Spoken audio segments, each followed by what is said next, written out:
Hello everyone. शिक्षा कल में आपका फिर से स्वागत है। तो आज जो हम करंट टॉपिक डिस्कस करेंगे वो है कि भारतीय इंडियन पॉपुलेशन से रिलेटेड रहेगा हमारा आनुवंशिक विविधता, मतलब कि जेनेटिक डाइवर्सिटी। इंडियन पॉपुलेशन में कैसे जेनेटिक डाइवर्सिटी का क्या रोल है वो आज हम देखेंगे।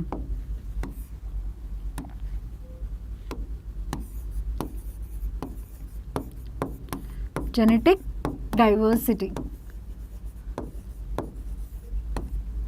भारतीय जनता में इसका क्या रोल है, पहले हम जानेंगे कि जेनेटिक डाइवर्सिटी है क्या।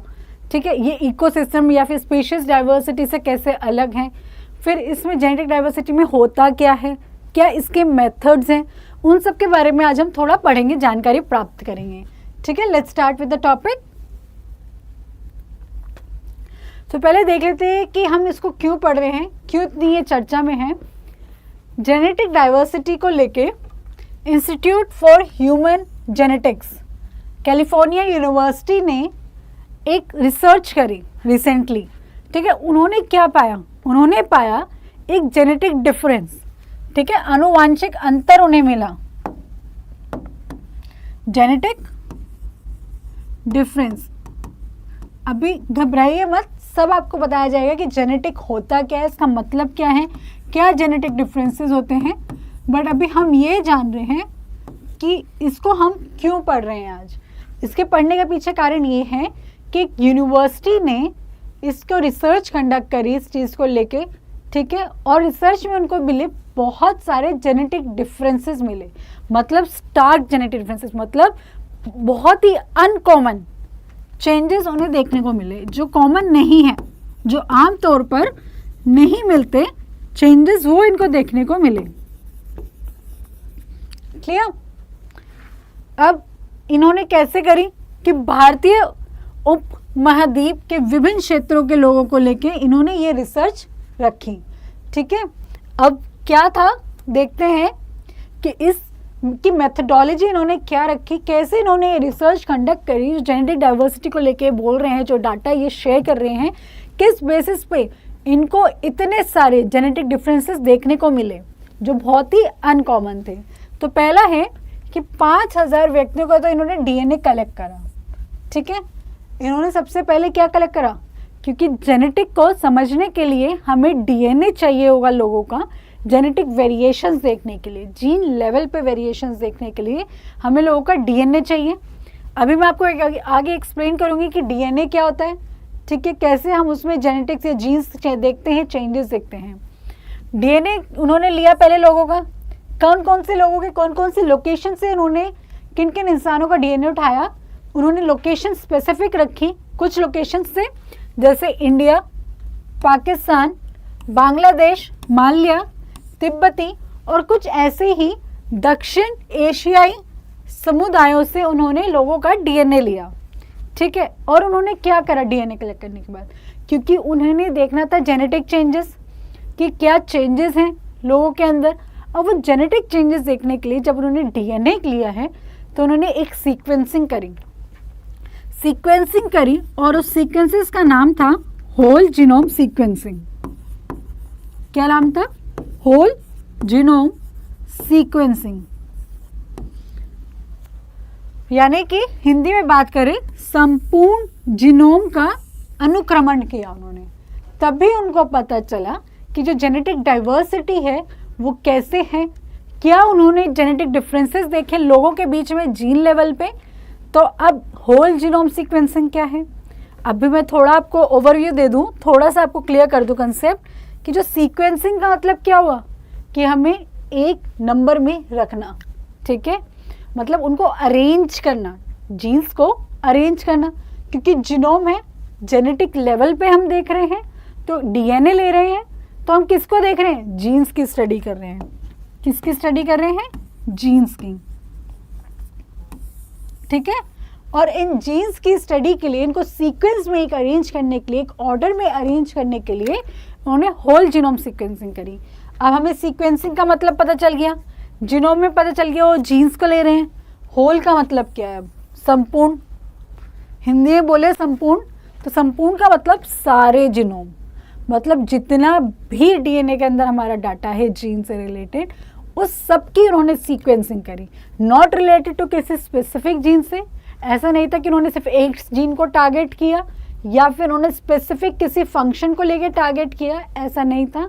उन्होंने पूरे जीनोम की सीक्वेंसिंग की, डाटा ऑब्टेन करा, ठीक है, डाटा कलेक्ट करा और एनालिसिस करा। क्लियर? डाटा कलेक्ट करने के बाद उन्होंने वो एनालिसिस करा होल जीनोम सीक्वेंसिंग का। क्लियर? अब हम पढ़ लेते हैं कि डीएनए क्या है। पहले हमें पता होना चाहिए कि डीएनए प्रेजेंट कहाँ होता है। ठीक है, डीएनए आपने देखा हो तो ये एक सेल है, कोशिकाओं के अंदर डीएनए प्रेजेंट होता है। सेल में क्या होता है, हमारा न्यूक्लियस होता है, केंद्रक होता है सेंटर में जो प्रेजेंट होता है डार्क कलर का। वहीं क्रोमोसोम, न्यूक्लियस के अंदर क्या पाए जाते हैं, हमारे क्रोमोसोम्स पाए जाते हैं। ठीक है, और क्रोमोसोम्स के अंदर हमारा डीएनए होता है। क्रोमोसोम्स के अंदर क्या होता है, हमारा डीएनए होता है। वही डीएनए के अंदर हमारी ये जो आप देख रहे हैं ये बॉन्ड्स होते हैं, ये एक दूसरे से कनेक्ट होते हैं। कैसे? जीन्स होते हैं, ये जीन की सेगमेंट्स हैं। ठीक है, ये क्या है, जीन है, जीन की एक रेखाएं हैं जिन्होंने आपस में डीएनए को जोड़ा हुआ है। ठीक है, अब हमारा डीएनए कुछ इस तरीके से दिखता है, डबल हेलिकल स्ट्रक्चर होता है। ये डबल मतलब कि इसमें दो डंडियां, अगर मैं सिंपल भाषा में समझाऊं कि दो धागे हैं, अपने आप को ऐसे लपेटे हुए हैं, हेलिकल स्ट्रक्चर में है। ठीक है, अब वहीं अगर मैं इसको स्ट्रेट करके आपको दिखा दूं, सीधा करके मैंने इसको दिखाया हुआ है यहाँ पे, तो इसमें आपको ये ए टी जी सी ये लेटर दिख रहे होंगे। ए टी जी सी क्या होते हैं, ए टी जी और सी ये क्या होते हैं, ए आपका ये बेस पेयर्स कहलाए जाते हैं। क्या कहलाए जाते हैं, बेस पेयर्स, जो किस में प्रेजेंट होते हैं, हमारे डीएनए के अंदर ये प्रेजेंट होते हैं बेस पेयर्स। क्लियर? तब इनकी फुल फॉर्म देख लेते हैं कि इनको ए टी जी सी को क्या कहते हैं। ए की फुल फॉर्म है आपकी एडेनाइन, इसको एडेनाइन बोलते हैं और ए से डिनोट करते हैं। वहीं टी आपका होता है थाइमिन। वहीं अगर हम जी की बात करें तो जी है आपका ग्वानिन, और सी की बात करें तो सी हो गया आपका साइटोसिन। क्लियर? तो ए टी जी सी ये 4 बेस पेयर्स होते हैं आपके इन टोटल डीएनए के अंदर। ठीक है, adenine, guanine, thymine and cytosine. अब ये एक दूसरे से बेस पेयर कैसे बनाते हैं, ये तो बेसिस हो गई। अब इनका पेयर बनना जरूरी है डीएनए को एक साथ जुड़े रहने के लिए। तो वो पेयरिंग कैसे होती है, अगर आप इस इमेज को ध्यान से देखें, अगर आप इस इमेज को ध्यान से देखें तो ए और टी एक साथ पेयर हो रखा है, वहीं जी और सी एक साथ पेयर हो रखा है। कहीं आपने ये देखा है कि ए या सी पेयर हो रखा हो? ए या सी तो पेयर नहीं हो रखा, ए और जी का भी पेयर नहीं बन रहा और जी का टी के साथ पेयर नहीं बन रहा। तो इसीलिए जो पेयरिंग होती है ये तो आपके बेसिस हो गए। ठीक है, ये सारे क्या है, बेसिस हैं। अब पेयर्स कैसे होंगे, इनके पेयर्स होते हैं ए और टी का। ठीक है, वहीं दूसरा पेयर होता है आपका जी और सी का। मतलब एडेनिन और थाइमिन एक साथ पेयर करते हैं, ग्वानिन और साइटोसिन एक साथ पेयर करते हैं। ठीक है, जोड़ों में ये दोनों एक साथ रहेंगे। एडेनिन और ग्वानिन का पेयर नहीं होगा, थाइमिन और साइटोसिन का पेयर नहीं होगा। ठीक है, ग्वानिन थाइमिन का पेयर भी नहीं होगा। क्लियर? तो अब इनके बॉन्ड्स की बात करते हैं कि कितने बॉन्ड से एक साथ जुड़े होते हैं। एडेनिन और थाइमिन 2 बॉन्ड से जुड़े हुए होते हैं आपस में, इनके बीच में डबल बॉन्ड होता है, 2 बॉन्ड से जुड़े होते हैं। वहीं ग्वानिन और साइटोसिन ट्रिपल बॉन्ड से जुड़े हुए होते हैं। किससे? ट्रिपल बॉन्ड से। तो एडेनिन और थाइमिन के बीच में डबल बॉन्ड है, वहीं ग्वानिन और साइटोसिन के बीच में ट्रिपल बॉन्ड है। क्लियर? तो आपको ये और अच्छे से इस इमेज में समझ आएगा। एडेनिन और थाइमिन के बीच में आप देखो ये 2 बॉन्ड्स हैं बस। वही ग्वानिन और साइटोसिन के बीच में 3 बेसिस हैं, 3 बॉन्ड है, ठीक है। 3 डंडे आपको दिख रहे हैं, वो क्या है, बॉन्ड्स उनको बोलते हैं, ठीक है। एक डबल बॉन्ड है, एक ट्रिपल बॉन्ड है।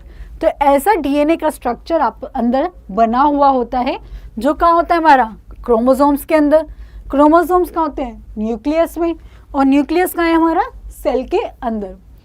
तो आई होप आपको समझ आ गया होगा अब तक कि हम डीएनए के अगर स्ट्रक्चर की बात करें तो डीएनए पहली बात कहाँ प्रेजेंट होता है, डीएनए का स्ट्रक्चर कैसा होता है, डबल हेलिकल। तीसरा कि डीएनए में कितने बेसिस होते हैं, ठीक है, 4 बेसिस होते हैं। फिर हमने देखा कि वो कौन से 4 बेसिस हैं, adenine, thymine, guanine and cytosine. फिर हमने समझा कि एडेनिन पेयरिंग कैसे होती है, बेसिकली बेसिस की कैसे ये जोड़े बनाते हैं। तो एडेनिन और थाइमिन मिलके एक जोड़ा बनाता है जिसमें डबल बॉन्ड से वो कनेक्ट रहते हैं। वहीं ग्वानिन और साइटोसिन ट्रिपल बॉन्ड्स बनाते हैं, एक दूसरे से 3 बॉन्ड्स के साथ मिलके वो कनेक्ट रहते हैं। क्लियर? हमने अब तक डीएनए या फिर जीन्स के बारे में पढ़ लिया, क्योंकि डीएनए के अंदर क्या है, जीन्स है, उसी की उन्होंने वो सीक्वेंसिंग की थी, उसी से डाटा एनालिसिस करा। अब हम बात करें कि जेनेटिक डाइवर्सिटी क्या है। जेनेटिक डाइवर्सिटी में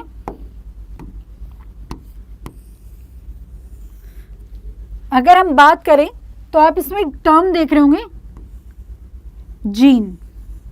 क्या टर्म दिख रहा है हमें, जीन, ठीक है। तो इसका मतलब इसमें किसकी स्टडी है, जीन्स की। जीन लेवल पे जितनी भी स्टडीज होंगी उनको क्या बोल रहे हैं हम, जेनेटिक स्टडी बोल देते हैं, ठीक है। तो जेनेटिक डाइवर्सिटी में जीन्स की स्टडी हो रही है, क्योंकि इसके नाम में ही हमें अगर कंफ्यूजन हो रही हो तो सिंपल सी बात है, हम ध्यान से उसका नाम पढ़ेंगे और नाम में हमें क्या दिख रहा है, GENE, जेनेटिक्स में, तो जीन्स की स्टडी है। वहीं अगर हम बात करें इकोसिस्टम डाइवर्सिटी की, तो इकोसिस्टम डाइवर्सिटी क्या है कि भाई किसी क्षेत्र की, किसी रीजन की डाइवर्सिटी देखना, दूसरे क्षेत्र से कंपेयर करना डाटा को, ठीक है, कि उसमें कितना डाइवर्सिफाई है, उसमें क्या क्या चेंजेस हैं, उसमें कौन से पेड़ पक्षियों में देखने को मिल रहे हैं जो इस रीजन में नहीं देखने को मिल रहे, वो इकोसिस्टम डाइवर्सिटी हो गई आपकी। वहीं अगर मैं बात करूं स्पीशीज डाइवर्सिटी की, कि स्पीशीज डाइवर्सिटी क्या है, स्पीशीज डाइवर्सिटी मतलब किसी एक स्पीशी के अंदर हमें देखना चेंजेस को, ठीक है। कैसे, अब ये पेड़ के अंदर ही हम ट्रीज के अंदर ही देख रहे हैं कि क्या क्या चेंजेस है। एक पेड़ बहुत घना है और गोल है, वहीं दूसरा पेड़ एक ट्रायंगल शेप में है, तीसरा पेड़ थोड़ा लंबा है और क्रिसमस ट्री की तरह दिख रहा है हमें, वहीं चौथा पेड़ जो है हमारा उसमें पत्तियां झड़ियां कम हैं और ब्रांचेस ज़्यादा हैं, ठीक है। तो ये क्या होगी, एक पेड़ की स्पीशीज, मतलब हम पेड़ के अंदर ही देख रहे हैं क्या क्या चेंजेस हैं हर स्पीशी में, तो इसलिए हम उनको स्पीशीज डाइवर्सिटी बोलते हैं। अगर हम सिर्फ चूहों के बारे में पढ़ रहे हैं, चूहों के अंदर चेंजेस देख रहे हैं, तो वो एक स्पीशीज डाइवर्सिटी कहलाई जाएगी पढ़ाई। वहीं अगर हम सिर्फ इंसानों में देख रहे हैं तो वो भी स्पीशीज डाइवर्सिटी कहलाई जाएगी, ठीक है। बट अगर अब हम जेनेटिक डाइवर्सिटी की बात कर रहे हैं तो बेसिकली हम उसमें भी, स्पीशी में भी हम क्या देख रहे हैं, जीन्स का चेंजेस देख रहे हैं। स्पीशीज में हम सब कुछ चेंज नोटिस करते हैं, मतलब उसकी हाइट, उसकी लेंथ, उसका कलर, सब कुछ। वहीं जेनेटिक डाइवर्सिटी में बस हम जीन्स के रिलेटेड चेंजेस देखते हैं, जितना भी मॉलिक्यूलर लेवल पे चेंज हो रहा है। क्या हो रहा है, मॉलिक्यूलर लेवल पे जो चेंजेस आ रहे हैं, ठीक है। तो जैसे मैंने बताया जेनेटिक बायोडाइवर्सिटी जीन्स की पढ़ाई है, ठीक है। इसमें देखा जाता है कि एक स्पीशीज के अंदर कैसे जेनेटिक वेरिएशंस हो रहे हैं, वहीं एक्सप्लेन किया हुआ इस इमेज से आपको और अच्छे से समझ आ जाएगा। ये एक फ्रॉग का है, मेंढक, ठीक है। इस मेंढक में देखें तो अलग स्किन है, हरी स्किन के ऊपर काले चिट्टे हैं। वहीं इस फ्रॉग की स्किन, इस मेंढक की स्किन डार्क ग्रीन है, एकदम गहरा हरा कलर है। इस फ्रॉग की स्किन ब्राउन है। तो कैसे ही मेंढक के अंदर ही स्किन कलर का चेंजेस हो रहा है, वो क्यों ना, क्योंकि उसमें जीन्स चेंज है, ठीक है, जीन लेवल पे उसमें मॉडिफिकेशंस हो रही हैं, इसलिए वो जेनेटिक बायोडाइवर्सिटी में आ जाएगा। क्लियर?